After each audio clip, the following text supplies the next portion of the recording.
Bonjour à tous. Le rabbi précédent est allé chez le docteur qui lui a fait une piqûre. Avant la piqûre, le docteur s'est lavé les mains, lui a caressé l'endroit de la piqûre avec un coton et après la piqûre, il s'est excusé que ça allait faire mal et après la piqûre, il s'est excusé que ça a fait mal et il a recaressé. Donc le Baal Shem Tov nous a enseigné que de chaque chose, il faut en tirer un enseignement. Et le Rabbi Rayatz a raconté à ses chassidim que ce qui s'est passé et il a dit de cette chose-là aussi, on doit en tirer un enseignement.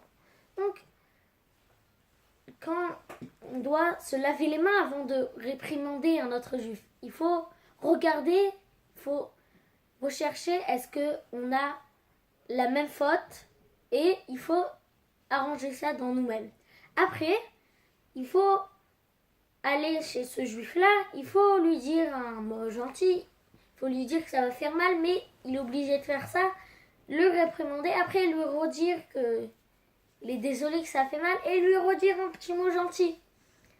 Alors, dans la paracha de Vaïra, on voit que le bâton d'Aaron devient un serpent et donc les magiciens d'Égypte font la même chose. Et après, quand les bâtons redeviennent des bâtons, le bâton d'Aaron mange les bâtons des autres.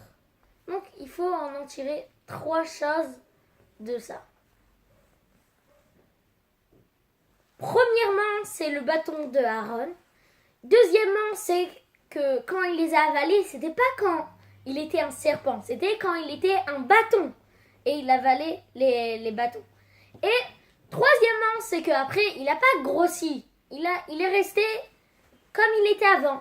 Donc, quand on réprimande, première chose, il faut que ça soit un bâton d'Aaron, qu'on fasse ça par amour et pas par haine.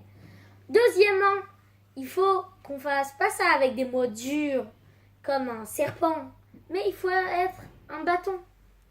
Malgré que c'est un bâton, une réprimande, mais il faut faire ça gentiment. Et troisièmement, il faut pas être orgueilleux de ça qu'on a réprimandé quelqu'un.